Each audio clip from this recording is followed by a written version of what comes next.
I've been reading a history book to figure out where to go for my vacation. History book, really? Sure, because I got a time machine. Today, I've decided to go back to the 17th century. Why the 17th century? The plague, the warfare, the dentistry? I'll tell you when we get there. As a big clue is it has something to do with climate change. This is one of my favorite periods. Let's go. Whoa! Whoa! Whoa! It's the 17th century. I'm planning on visiting Isaac Newton to give him some ideas about gravity, and the Netherlands, hoping to pick up some cheap Rembrandt. But I'll tell you something, I brought the wrong clothes. It's freezing here. Ooh. You can tell it's cold from the foggy breath. What's over there? It's King Charles X of Sweden. Just my luck, I've landed in 1658 in the middle of a battle. What's about to happen, believe it or not, is that the Swedish army, about 7,000 infantry and 3,000 cavalry, are about to charge across the Baltic Sea to attack the Danes. Much across the sea? Yes, because it's frozen. The ice is so thick that it can take the weight of all Swedish king's men and horses.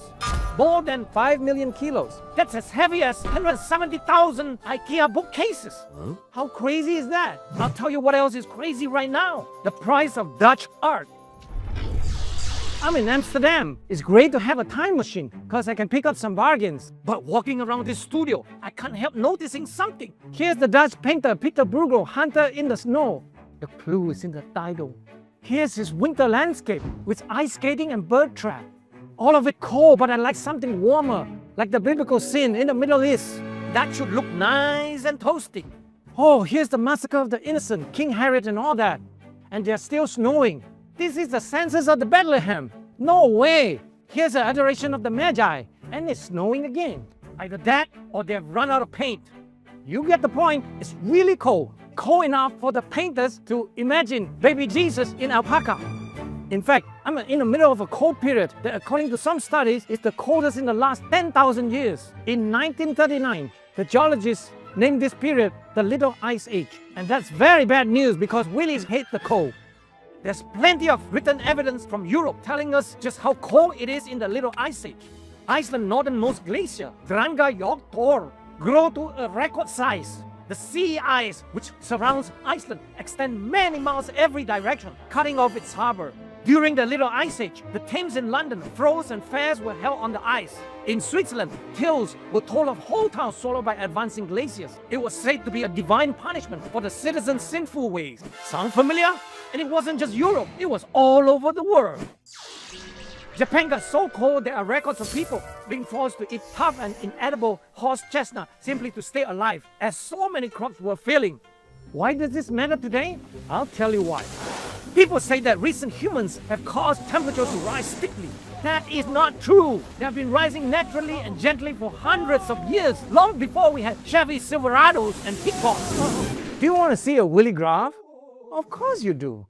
Here's a Central England temperature record. It is the longest instrumental temperature record in the world. It shows about the gradual increase in temperature since about 1650s. Here are two things I want you to notice. First, temperature haven't recovered very much. We're still just about 1 degree Celsius warmer than the Little Ice Age. That's not very much. And second, this long, slow recovery from the Little Ice Age began way before industry started producing any CO2. No way can CO2 have caused this.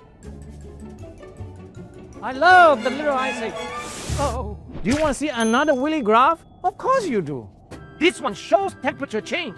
Look, here's the recovery from the Little Ice Age. What a relief. You can see the rise. That's what they want you to worry about.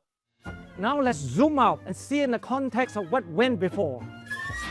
Wow, look at this. Temperature is changing all the time, naturally, all by itself. Here's the Little Ice Age with all the Rembrandts and stuff. But look what happened before the Little Ice Age. It was warmer than today. It's perfectly clear from this. There's nothing exceptional or unusual about the current temperature. I love graph.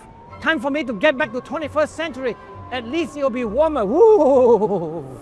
Time travel is a dangerous thing because it can undermine most of what you've been told by the climate scam industry. They're talking out of their Einstein. That's the Dutch painter Bartholomew Einstein. He was full of I am Dr. Willie Soon, and this is Gorilla Science. What do you think of that? Let me know in a comment. Subscribe to Gorilla Science now, and please donate to help buy more coal for my time machine. Every lump means an extra jump.